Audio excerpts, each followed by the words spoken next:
a Technics SL-7 Linear track-in record player, one of the smallest ones you're ever likely to be able to buy, as the whole thing is only about the size of a 12-inch record. The SL-7 was part of a series, included the 5, 7, 10 and 15, and a lot of people reckon the 7's one of the better ones. Well, the 15 has programmable mode, which is quite useful.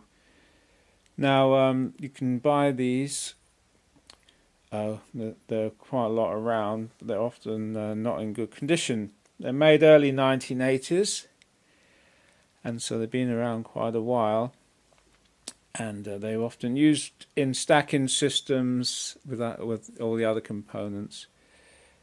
Now, one thing you've got to watch for is the lid is held down by two catches in the corners,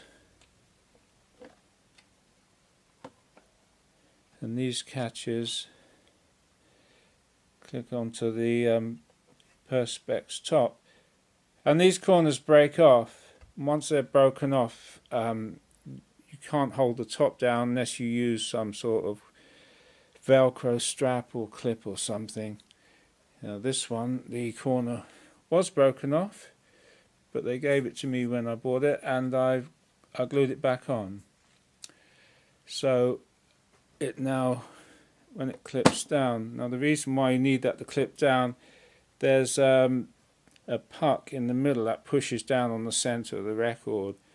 That's for two reasons. One, you can play this in the vertical mode, so the disc is upright. They even say you can turn it upside down, and the puck holds it in position. If the lid wasn't locked down, of course it would fly open. If you're going to just play it on the normal way like this, some people remove that puck. They say it improves the sound quality, so then they just put a disc on like normal. But you still need to be able to hold the top down, because there's a micro switch in the corner which tells it that it's closed, so that it won't operate until you close it. All the rest of it's fairly straightforward. It's fully automatic and linear tracking.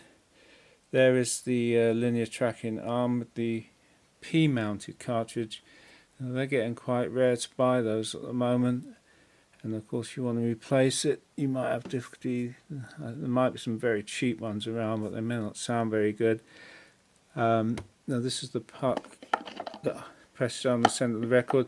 Quite useful if you've got a warped record, which it will flatten it out for you. It's fully automatic. There's some lights that shine up and detect whether it's a 12-inch, 10-inch or 7-inch record. But you can force it into other modes. You've got this little switch here, which is auto, and then you can set it to always set down on 12, 10 or 7-inch. Now it's only 2-speed, 33 and 45, and that's all automatic as well. You can choose it if you want. It's automatic stop and start, though you can lift and lower the cartridge and move it left and right with these controls. Repeat button if you just want to keep repeating the record. When it gets to the end, goes back to the start. It's very heavy. 7 kilograms it weighs, which is pretty good. It means it's robustly made. Lots of information online all about it. You can get copies of the brochures, how to replace the cartridge, and you can get a full service manual as well. Now hopefully it won't need servicing, but you might want to replace the cartridge. Now this costs £199.95 in 1981. They're made for about two or 3 years, early 80s. And considering the cost of making the whole thing, you wouldn't expect them to have spent too much money on the cartridge. And a better cartridge would definitely give a better sound, because I can tell you, and a lot of other people have reported this cartridge is quite sibilous.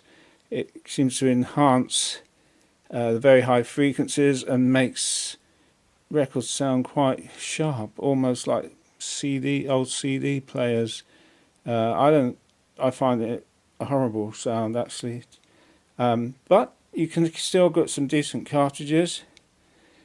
And this is a brand new old stock Stanton P mount. Now P mount was a nice design. It meant the cartridges were very easy to replace. They all weighed exactly the same and same dimensions, all by manufacturers, and you can unplug it and plug a new one in, and the tracking weight and everything doesn't need adjusting. But they're becoming quite rare. But this is a new old stock one. It's a D73E by Stanton. They made 4 of the types of these P mounts. The stereohedron tip was supposed to be the best, but this is a D73E, which is the finer elliptical one.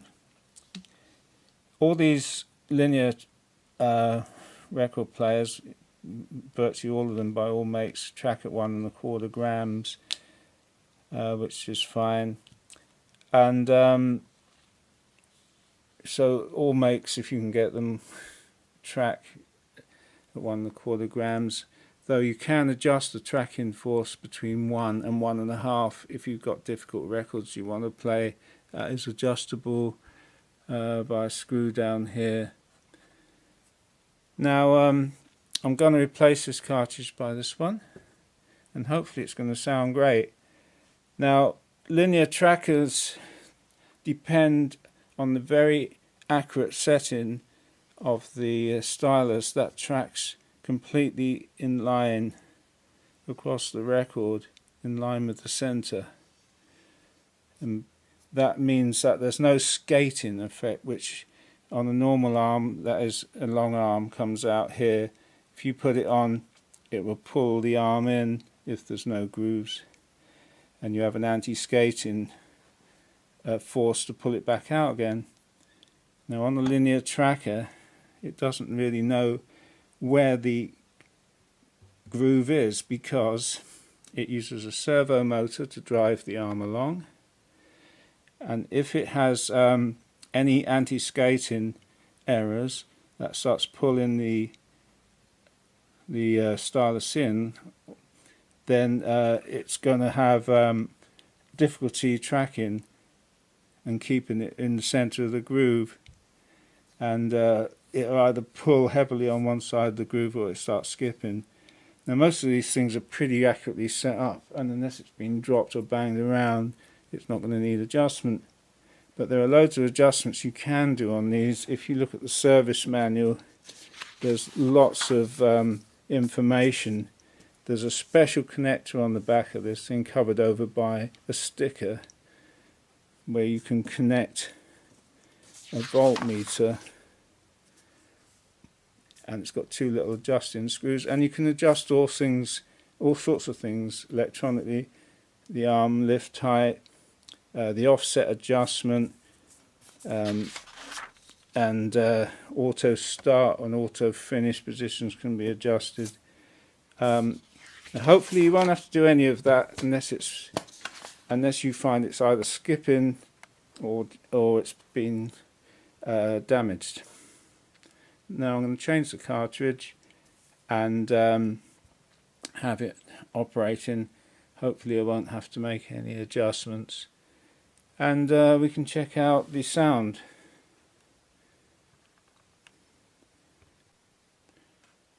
To change just the stylus, if you've got one and not the whole cartridge, it's very straightforward. There's some instructions you can get how to replace the stylus, and it's very straightforward.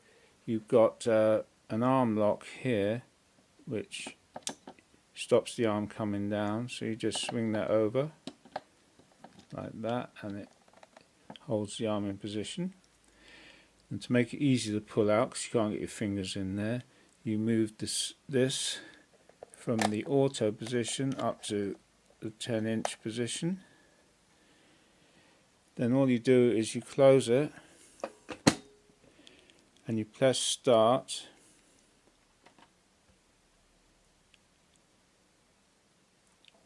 and it moves over to the 10-inch position. Then you turn it off so it stays there. You open,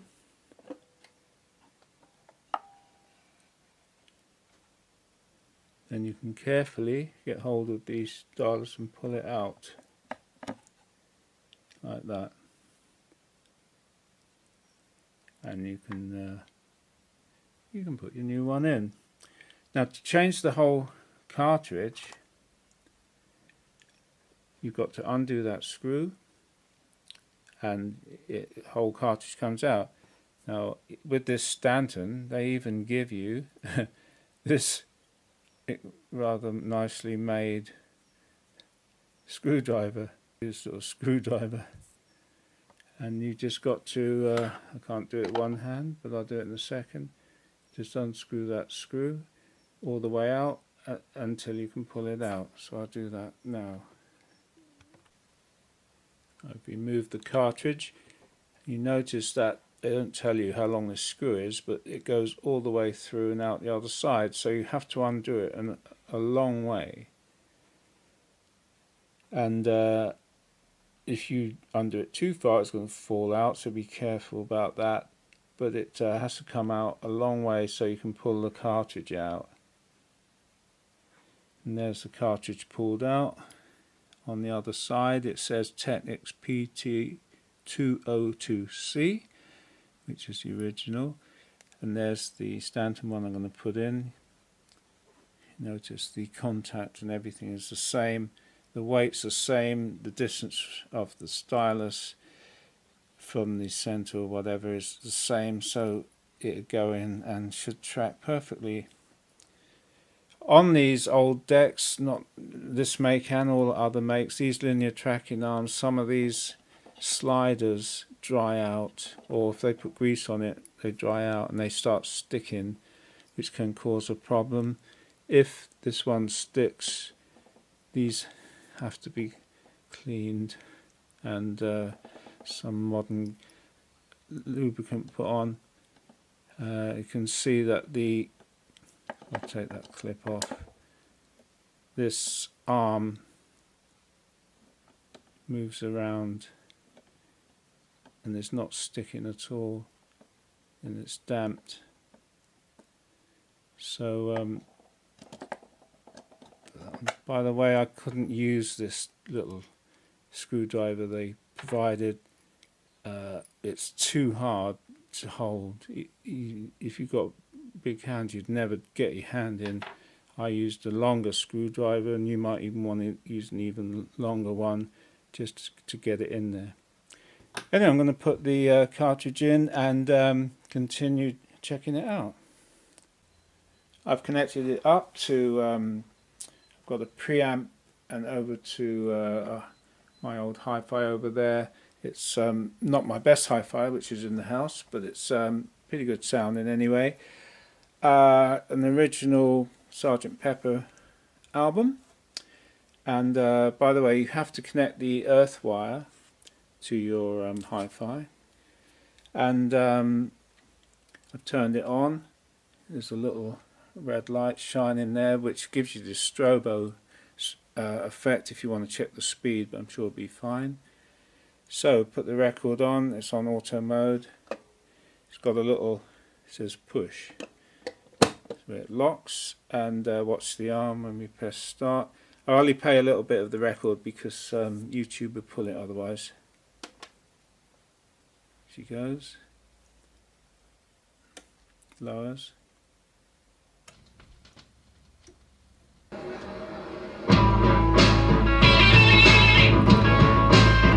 Oh yeah, that's sounding very good. Full bass, treble. Now you've got the lift, you can cue it here. Lift it up. Yeah, that sounds excellent. Before, the original cartridge, it was horribly sibilant and very sharp at the treble end. That sounds really full-bodied now. Now you can move a single press, hold it longer, it speeds up. you can move it and then lower it down, or if you press stop, oops, should go all the way back. Anyway, stop now. And let's try it with a heavily modulated disc. This Kate Bush 12-inch single, 45 RPM with heavy drum and bass, really shows up if your hi-fi is working. So we'll just swap that over, and I'll also try one of my old singles. Kate Bush 12-inch single running up that hill. Now it's 45 RPM. This deck will assume it's 33 RPM, so we'll have to switch this to 45, just with that little click there. And now this has got a lot of heavy drum and bass, so it'll be interesting and see how it gets on. I won't be able to play too much again because of YouTube spoilers. So let's start this up.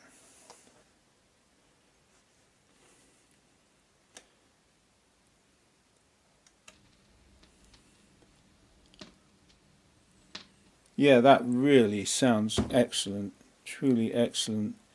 One more test. We'll put the single on, see what that sounds like. Okay, my original Beatles, I Want to Hold Your Hand, we just play a little bit. This will check to make sure that it sets down in the right place and doesn't need any adjustment. So we'll put it back to auto, and we'll close it down and press start, and watch it come over to the center. There it comes.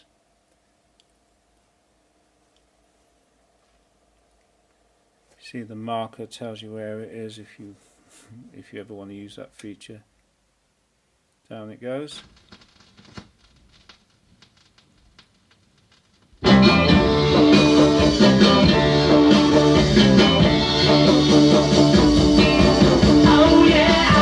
That is loud. Now that is loud. They really modulated those singles in those days for the record players to kick it out. I've noticed this on most singles from those days. They turned it up to the max for your record player, and that one is, I'd say it was even louder than that Kate Bush record. Press to stop. Now that, I don't know how long you should hold that down for it to go all the way back. But if you open the lid while it's running, it will go back anyway.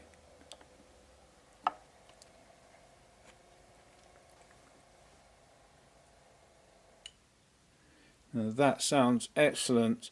This deck has got a very high specification, very low rumble. Minus 78 dB or something. I don't think it's really possible to get it much lower than that, and that is absolutely excellent. Very pleased that cartridge costs about $100 US, so it's not cheap, but it has really brought it alive. Now some people say to take this out, and it sounds even better, but I don't think I will, because some of my old records are a bit warped that way, and to push them down like that one's a bit bouncy will be best. So yeah, lovely. Just remember what I said, if you buy one, try and get one that hasn't had the sides broken off. This one was, I glued it, but you can use it without them on. You just have to well, as long as it operates that, I don't think it's a problem. So excellent.